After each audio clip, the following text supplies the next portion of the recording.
पता चला कि पितामह भले ही मृत्यु को नहीं प्राप्त हुए, लेकिन शरशैया पर हैं। अब युद्ध की स्थिति उनकी नहीं बची, अब युद्ध भूमि में नहीं आ पाएंगे, युद्ध नहीं कर पाएंगे।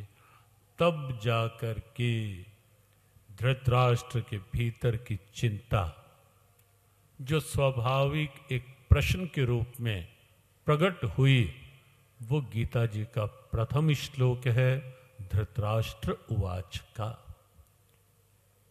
यहां से भगवद गीता प्रारंभ हुई है।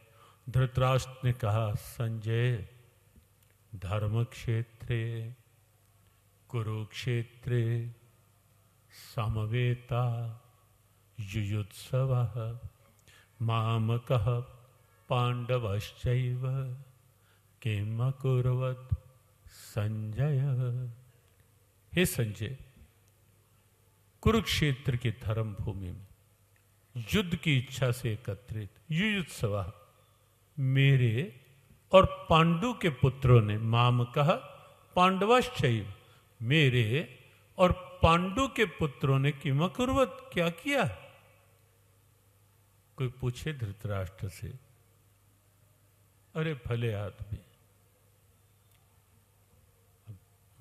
आप सोचोगे कि ये कहाँ का भला आदमी था।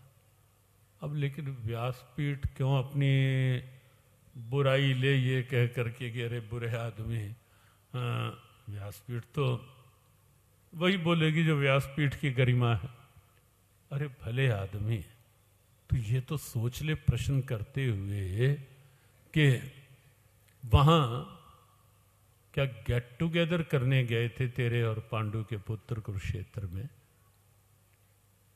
वो जानता तो है कि क्यों गए थे, लेकिन प्रश्न किम अकुर्वत्, उन्होंने क्या किया वहां जाकर के। गए युद्ध के लिए, और युद्ध के पीछे जो एक प्रेरक तत्व है वो तेरी यही पक्षपातपूर्ण बुद्धि है धृतराष्ट्र, जो अब भी बनी हुई है।